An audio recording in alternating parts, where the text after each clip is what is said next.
नमस्कार, मी अशोक चिंचोले. बोला तुम्ही ऐकतो आम्ही भूकंप न्यूज यूट्यूब चॅनल संपादक. मित्रो, अशात देशभर लोकसभा निवडणुकीची प्रक्रिया चालू आहे. पहिल्या टप्प्यातील मतदानाला सुरुवाती होत आहे. या दरम्यान पक्ष कुठलाही असला तरी देशातील सर्वच पक्षांनी, विशेष करून सत्ताधारी भाजपा आणि विरोधी पक्षांनी आपापले निवडणूक जाहीरनामे, ज्याला मॅनिफेस्टो असंही म्हटलं जातं, हे घोषित करतात. लोक अक्षरशः त्यांच्या या जाहिरातीला किंवा या जाहीरनाम्याला बळी पडतात की काय असं वाटत आहे. मोठ्या संख्येने जे शक्य नाही असंही देण्याचा प्रयत्न या जाहीरनाम्यातून केला जात आहे. या संदर्भाने आपल्याला अशी एक चर्चा करावीशी वाटते आपल्या या चॅनलमध्ये की हे निवडणूक जाहीरनामे खरंच आवश्यक आहेत का, ते फसवे आहेत का, या संदर्भात आपण चर्चा करणार आहोत. महाराष्ट्रातील सुप्रसिद्ध असे लोकप्रशासनाचे प्राध्यापक सुभाष भिंगे सर. नमस्कार भिंगे सर. नमस्कार. काय आपण लोकप्रशासन विषयाचे अभ्यासक किंवा प्राध्यापक होता, कुठे होता? मी दयानंद कॉलेज लातूर जे आहे त्या कॉलेजमध्ये लोकप्रशासन हा विषय 36 वर्ष शिकविला. आणि 2010मध्ये मी निवृत्त झालो. आणि तरी मी लोकांच्या संपर्कात असतो,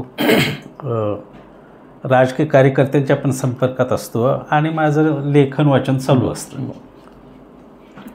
निवडणूक म्हटले ना, आपण जाहीरनामा हे वाचतो, घोषित झाल्याचं पाहतो. आपल्या देशातच नव्हे तर जगभरात अमेरिका, ब्रिटनसारख्या देशामध्ये हे जाहीरनामा हा प्रकार असतो काय? हां, जाहीरनामा ज्या ज्या देशामध्ये निवडणुका होतात आणि लोकशाही आहे त्या देशात राजकीय पक्षांना आपले जाहीरनामे तयार करावे लागतात आणि ते प्रसिद्ध होतात.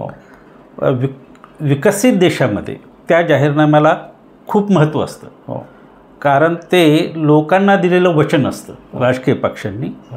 आणि त्यातून प्रत्येक राजकीय पक्षाचा देशातल्या प्रश्नाकडे बघण्याचा दृष्टिकोन काय आहे हे स्पष्ट होत असतं. आणि तो दृष्टिकोन बघून त्याचं मूल्यमापन करून लोक मतदान करीत असतात.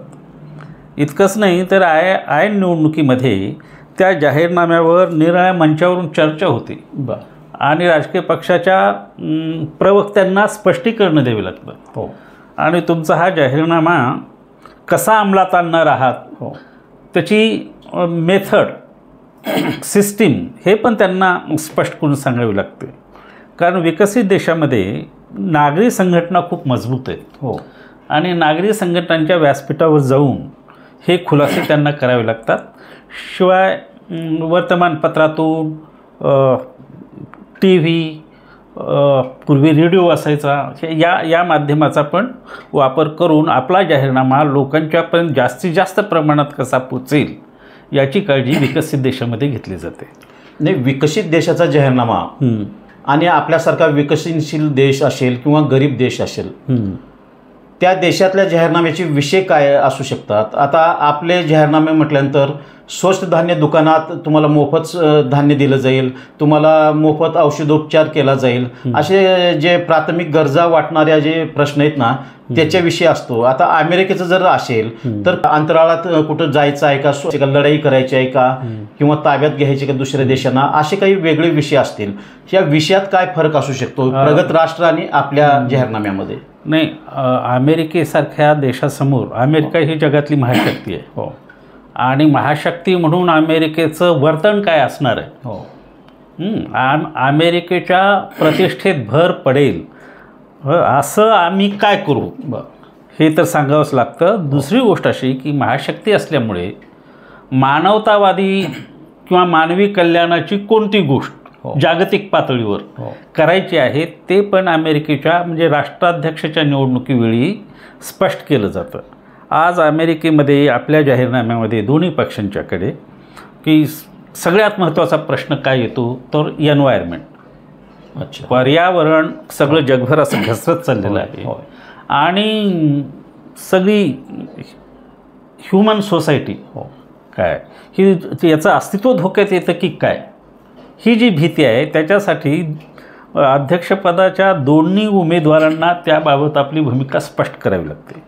पण मग बाकीचे विषय असतातच, काय जगातील युद्ध कशी थांबविता येतील, त्याच्यासाठी आम्ही काय करू, आर्थिक गुंतवणूक आम्ही कशी करणार आहोत, सामान्य माणसाचं उत्पन्न रेशो जीवनमान कसं वाढेल, म्हणजे या गोष्टी तर असतात त्या सामान्य आहेत. तुम्ही जो दुसरा प्रश्न विचारला ना की हे बाबा रेशनवर धान्य द्यावं की नाही, पुन्हा अशा छोट्या काय आम्ही वीज बिल माफ करू आहे, धान्य आहे सारखा. पण हे वीज बिल असो, धान्य वाटप असो, ही गरीब राष्ट्रांच्यामध्ये देणं आवश्यक असतं. आता मला ते दोन गोष्टी काँग्रेसच्या गॅरंटी कार्डमधल्या 2-3 गोष्टी खूप महत्त्वाच्या वाटल्या.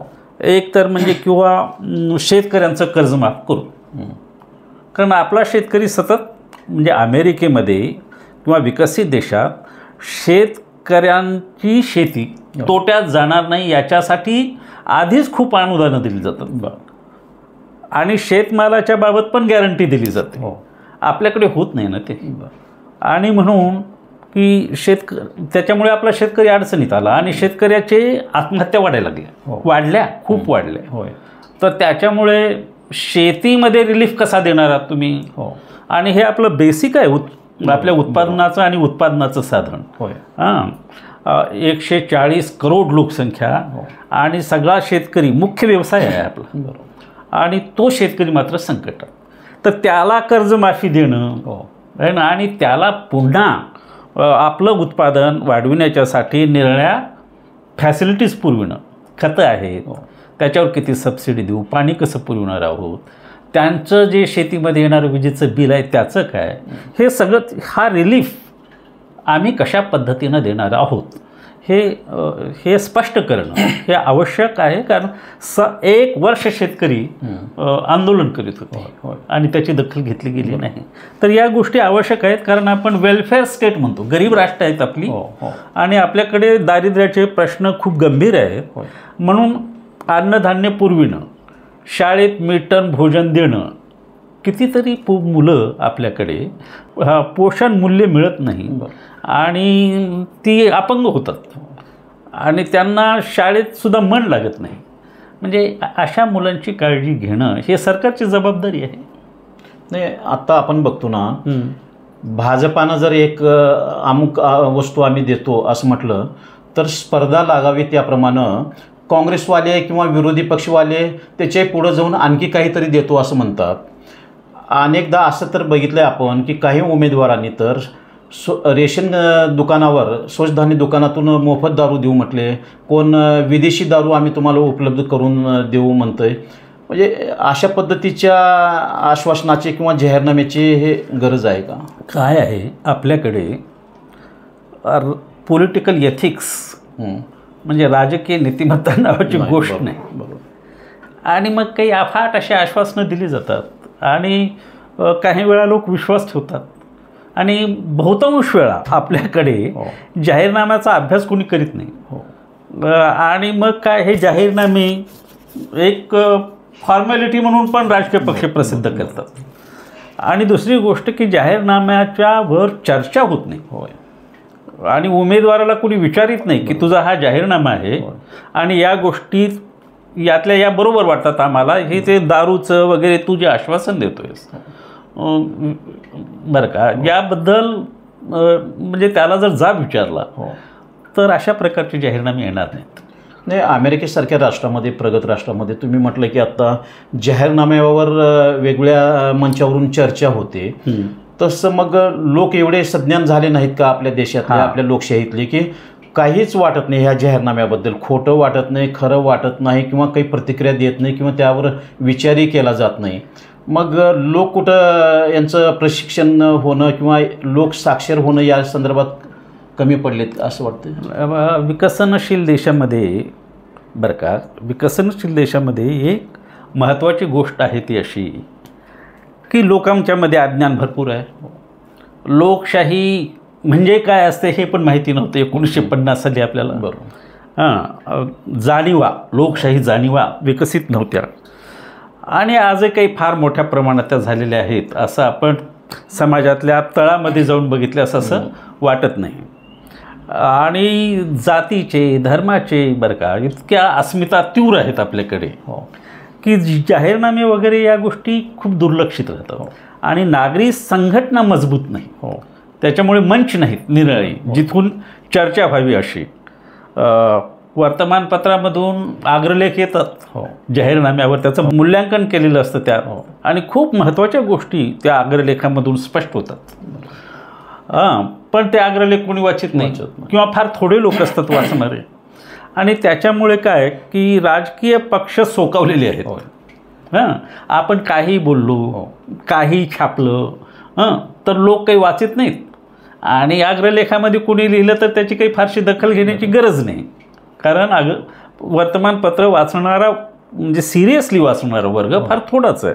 त्याच्यामुळे अशा गोष्टी मला तर आपल्याकडे थापेबाजी होते जाहीरनाम्यातून. मला तर अशी शंका येते आहे की आज आपण एवढ्या गंभीर विषयावर चर्चा करतोय तरी लोक किती गांभीर्यानं ऐकतील वगैरे आहे. पण हे जरी असलं तरी हे जाहीरनामे प्रत्येक 5 वर्षाला वेगवेगळे राजकीय पक्ष प्रसिद्ध करतात. पण मला असं वाटतं की हे जाहीरनामे म्हणजे काही नसतंय, केवळ शब्दाचा आदलाबदल फरक असतोय. आपल्याला काय म्हणता येईल की यात खरंच असे फक्त शब्दाचा खेळ आहे? नाही, आपले राजकीय पक्ष आणि राजकीय नेते किती गंभीर आहेत आणि लोकांच्या प्रती त्यांची किती बांधिलकी आहे. तर यावर या गोष्टी ठरतात. आता बयासडं वाटलं तरी बोललं पाहिजेत काही गोष्टी. की मी जेव्हा काँग्रेस आणि भाजपच्या जाहीरनाम्याची तुलना करतो तर मला असं दिसतंय की काँग्रेसचा जाहीरनामा खूप गंभीरपणे आणि अभ्यास करून तयार झालेला आहे. आणि भाजपचा जेव्हा जाहीरनामा बघतो मी त्यावेळेस ते 12वीतल्या मुलांनी की एखादा माझ्या कल्पनेतील भारत असं जो एक निबंध लिहितो ना परीक्षेमध्ये तशा प्रकारचा दिसतो. म्हणजे कॉन्क्रीट गोष्टी बरं का, कॉन्क्रीट गोष्टी आम्ही काय करणार आहोत. म्हणजे असं एक दिलं की 1 लाख रुपयाच्या विद्यावेतन प्रत्येक सुशिक्षित तरुणांची पहिली नोकरी, हे कॉन्क्रीट आहे ना. किंवा दुसरी गोष्ट आम्ही की शेतकऱ्याचं कर्ज माफ करू किंवा स्वामीनाथन आयोगाचं जो काही रिपोर्ट आहे त्याची आम्ही अंमलबजावणी करू, हे एक कॉन्क्रीट आहे. आता ते किती पाळतील पाळणार नाहीत हा भाग निराळा, परंतु त्यांच्यावर एक नैतिक बंधन आले आता याच्यामुळे. किंवा इतकी आपण 5 आश्वासनं दिलीत, ती अंमलात आणण्याच्या दृष्टीने काही पावलं आपली पडली पाहिजेत. त्यांच्या पक्षातून सुद्धा प्रश्न विचारले जातील. आपण लोकांना ही आश्वासनं दिलीत, पुढच्या निवडणुकीला आम्ही कसं सामोरं जायचं तुम्ही जर हे पूर्ण केले नाहीत तर. असं की आता एवढं हे म्हणतात ना, महिलांना 1 लाख रुपये देऊ काही पक्षांच्या याच्यात आहे किंवा वेगवेगळ्या योजना आहेत. हे आपल्या देशाची आर्थिक क्षमताही लक्षात घेतात का की असं आश्वासन देत असताना एवढा निधी किती लागू शकतोय 140 कोटीच्या देशामध्ये आणि त्याचे सोर्स काय असतील उत्पन्नाचे आणि कसं देता येईल? नाही, हा तर विचार करावाच लागतो. सगळ्या पक्षाकडे अर्थशास्त्रज्ञांचा सल्ला उपलब्ध आहे आणि तो त्यांना इझिली मिळतो. एक तर 2 गोष्टी असतात की इच्छाशक्ती आणि आपलं विकासाचं मॉडेल काय आहे. तुम्हाला आठवत असेल की काँग्रेसच्या काळात मनमोहन सिंगाच्या काळात 70,000 कोटी रुपये शेतकऱ्यांचं कर्ज माफ केलेलं होतं. बरोबर. म्हणजे जाहीरनाम्यातल्या गोष्टीकडे पूर्ण दुर्लक्षच होतं आहे असं नाही. देशभर शाळा निघाल्या, म्हणजे गेल्या 50-60 वर्षामध्ये देशभर शाळा निघाल्या, गाव तिथे शाळा. बरोबर. म्हणजे हे त्यांच्या जाहीरनाम्यात होतं, काही दृष्टी होती आणि तळातल्या माणसांना पण शिक्षणाची संधी मिळाली पाहिजे असं वाटत होतं. आज शिक्षण किती महाग झालेलं आहे. मग त्याचं लोन विद्यार्थ्यांना घ्यावं लागतं आणि विद्यार्थ्यांनी लोन घेतल्याच्या नंतर त्याला नोकरी नसते, ते फेडायचं कसं हा प्रॉब्लेम असतो. बरोबर. तुम्ही काय रिलीफ दिलं? सरकारकडूनच अपेक्षा आहे. निदान विकसनशील देशामध्ये बरं का सरकार हाच आधार असतो सामान्य माणसाचा, आणि ते कल्याणकारी राज्याच्या कल्पनेशी आपण कल्याणकारी राज्याची कल्पना मधल्या काही काळात सोडून दिली होती. पण हे कल्याणकारी राज्याची जबाबदारी आहे.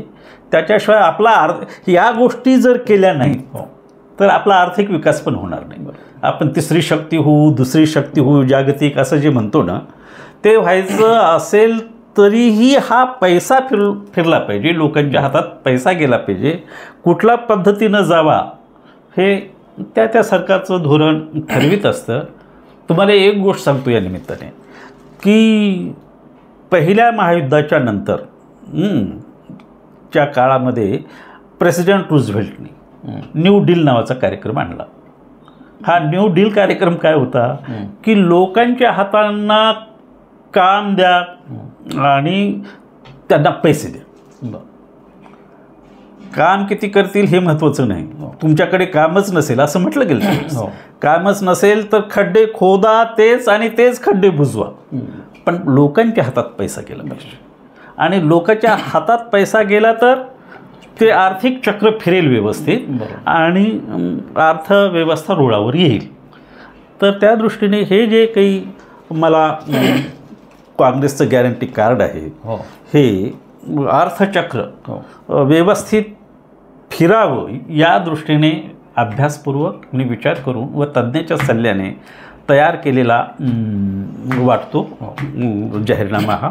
अर्थात तो किती अंमलात येईल हा भाग निराळा, पण त्या दिशेनं पावलं जरी पडली तरी आपण 2 पावलं प्रगतीच्या दिशेनं पुढे टाकू शकतो. राजकीय पक्ष अडचणीत आल्यानंतर मतं मागण्यासाठी काही देतो म्हणायला तयार होईल, पण असं काही असायला पाहिजे का जसं आता आचारसंहिता आहे की कितीपर्यंत तुम्ही आश्वासनं किंवा कशा पद्धतीचा जाहीरनामा प्रसिद्ध केला पाहिजे, काय काय देतो म्हटलं पाहिजे, असं काही बंधनं आहेत का किंवा असं काही असायला पाहिजे का आचारसंहिता? म्हणजे पूर्वी असा एक विचार आलेला होता आणि आश्वासनं तुम्ही जी देता तशी ती कशी पूर्ण करणार आहात याचं एक डॉक्युमेंट निवडणूक आयोगाकडे तुम्ही दिलं पाहिजे.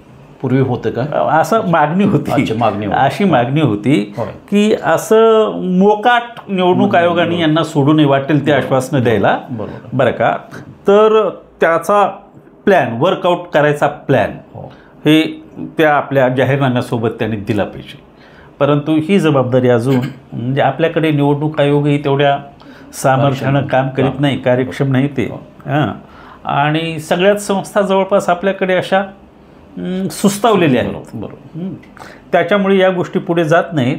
आणि याचं मुख्य कारण असं आहे की आपल्या देशातला नागरिक ज्या प्रमाणात राजकीयदृष्ट्या प्रगल्भ व्हायला पाहिजे त्या प्रमाणात तो प्रगल्भ नाही आणि म्हणून या सगळ्यांचं फावतं. मला असं एक वाटतं आहे की आता 17 लोकसभेच्या निवडणुका झाल्या किंवा त्या राज्यातल्या वेगवेगळ्या पद्धतीनं विधानसभेच्याही निवडणुका झाल्या, पण आता यावर्षीचा जाहीरनामा प्रसिद्ध केला तर या जाहीरनाम्यात असं कुठंतरी एखादी कॉलम असला पाहिजे का की आम्ही गेल्या 5 वर्षापूर्वी ही आश्वासनं दिली होती आणि त्यातले एवढे टक्के पूर्ण केले आणि आता भविष्यात 5 वर्षात हे आम्ही कामे करू. गमतीदार गोष्ट अशी आहे बरं का की हे सत्ताधारी पक्षाच्या जाहीरनाम्यात ही गोष्ट असायला पाहिजे. अच्छा, हो बरोबर. आम्ही मागच्या 1 किंवा 2 निवडणुका ज्या जिंकल्या तुम्ही आम्हाला मतदान केलं त्यावेळी आम्ही तुम्हाला ही आश्वासनं दिलेली होती आणि त्यातली अमुक तमुक आश्वासनं आम्ही पूर्ण केलेली आहेत, 50% केलीत किंवा 60% पूर्ण केलेली आहेत. त्याचा एक काय म्हणता येईल आराखडा आणि उरलेली आम्ही पुढच्या टप्प्यात पूर्ण करणार आहोत. तर असं बरं याच्यात कमीपणा मानायचं काहीच कारण नाही. बरोबर आहे. झाली 60% आमचं खूप उद्दिष्ट मोठं होतं पण तिथपर्यंत काही आम्ही पोचू शकलो नाही, पण आम्ही 50% पूर्ण केलेलं आहे, 60% पूर्ण केलं आणि बाकीचं पूर्ण करण्यात अनेक अडचणी होत्या किंवा आर्थिक अडचणी महत्त्वाच्या असतात त्या होत्या, पण पुढच्या काळात ते आम्ही करू. गंमत अशी असे आहे की गेल्या 10 वर्षापासून सरकारने काय पूर्ण केलेलं आहे काय नाही बरं, वाटेल ती आकडेवारी लोकांच्या तोंडावर फेकली जाते, वाटेल ती, आणि त्याची चर्चा होत नाही, त्याची चर्चाही होत नाही. आणि बरं का, आणि आता माहितीच्या अधिकारात कुठली आकडेवारी मागितली तर आकडेवारी उपलब्ध नाही असं सांगितलं जातं. म्हणजे हे निर्ढावलेपण आहे. म्हणजे आमची पॉलिटिकल सिस्टीम ही सेन्सिटिव्ह नाही आणि लोकांप्रती तिला काही आपलं देणं घेणं आहे असं वाटत नाही. असं आहे 2014मध्ये किंवा नंतर 19मध्ये जे देशामध्ये सत्ताधारी पक्ष आहे भाजपा, तर त्याने एक आश्वासन दिलं होतं की 15 लाख रुपये गरिबाच्या खात्यामध्ये जमा करणार होते. मग लोक आत्ता असं विचारतात, असं म्हणजे राजकीय पक्षवाल्यांना विचारत नसतील किंवा माध्यमाला असं विचारतात किंवा अशी चर्चा करतात की काय झालं आमच्या त्या पैशाचं. तर मला असं वाटतं की जे हे आश्वासनं देतात आणि दिलेले आश्वासनं पाळले गेले नाहीत म्हणजे हे फसवणूक झाली. आता एखादी जाहीरनामा आहे, लोक काय करतील, हा जाहीरनामा वाचतील आणि तुम्ही काय करतो म्हटलं आहे त्याचं हे आम्हाला मान्य आहे, मग आम्ही त्या मोबदल्यात एक तुम्हाला मतदान करू, म्हणजे एवढा विश्वास ठेवतात. हे एक स्वरूपाचा पक्ष आणि जनता यांच्यातला अलिखित करार झाला आहे असं मला वाटतं आहे. पण पुढच्या वेळेस जर या आपण दिलेल्या आश्वासनाची पूर्तताच नाही झाली तर ती मतदाराची फसवणूक आहे म्हणून आपल्याला काही 420 प्रमाणे गुन्हा त्यांच्यावर दाखल करता येईल का किंवा त्यांना जबाबदार धरता येईल का? तुम्ही 15 लाखाचा जो मुद्दा उपस्थित केला ना, भाजपनं असं आश्वासन दिलं होतं, माझ्या माहितीप्रमाणे ते त्यांच्या जाहीरनाम्यात नव्हतं. हे निवडणूक काळात प्रचार सभेत दिलेलं आश्वासन होतं आणि ही गोष्ट खूप हास्यास्पद होती. म्हणजे मला वाटतं बुद्धिजीवी वर्गाला तरी ती हास्यास्पद वाटली. बरं का, लोकांनी विश्वास ठेवला की नाही, नंतरच्या काळात लोक काही समोर आले नाहीत, आमच्या 15 लाखाचं काय झालं, रस्त्यावरही आले नाहीत. एखाद्या निवडणुकीनंतर पुढचे 5 वर्ष आम्ही काय करणार आहोत हे त्या पक्षानं सांगणं आवश्यक आहेच. पण हे पक्षवाले मतं मिळवण्यासाठी वाटेल ती आश्वासनं देतात ना, त्या संदर्भात याच्यावर आळा बसण्यासाठी किंवा या जाहीरनाम्याची तंतोतंत अंमलबजावणी भविष्यात होण्यासाठी काय उपाय करता येईल असं आपल्याला वाटतं? याआधी या राजकीय पक्षावर ज्यांनी आश्वासन भंग केलेलं आहे त्यांच्या विरुद्ध न्यायालयात दाद मागता येईल का असं तुम्ही तर न्यायालयात दाद मागायला गेलो तरी त्या खटल्याचा निकाल लागायला 10 वर्ष निघून जातील आणि त्याच्या आत निवडणूक येईल दुसरी. तर याच्यावर इलाज एकच आहे की लोकांच्या मध्ये जागृती झाली पाहिजे आणि लोकांनीच प्रश्न विचारले पाहिजेत. जोपर्यंत मतदारांच्या मध्ये राजकीय जाणीवा प्रगल्भ होणार नाही तोपर्यंत हे जे प्रश्न आहेत या प्रश्नावरचं उत्तर आपल्याला मिळू शकत नाही. बरं, हे लोकांच्या हिताशी, तुमच्या माझ्या जीवनाशी या जाहीरनाम्याचा संबंध आहे आणि भवितव्याशी पण संबंध आहे, पुढच्या पिढ्यांच्या भवितव्याशी सुद्धा संबंधित आहे. मला एकाही पक्षाच्या जाहीरनाम्यामध्ये असं दिसलं नाही की इथल्या शाळा आणि शिक्षण, प्राथमिक शाळा आणि शिक्षण हे गुणवत्तापूर्ण आम्ही करू आणि पहिल्या 3 वर्षात करू, शिक्षणाचा दर्जा वाढवू, हे एकही याच्यात दिसत नाही. आरोग्याच्या बाबतीत मात्र आम्ही 25 लाखापर्यंत एक योजना काँग्रेसनं पुढे आणलेली आहे. म्हणजे हे अशा ठोस गोष्टी यायला पाहिजेत आणि राजकीय पक्षांनी जबाबदारीनं त्याचं पालन केलं पाहिजे. म्हणून जनता ही जागृत राहून वेळोवेळी जनतेने उठाव पण केला पाहिजे. धन्यवाद.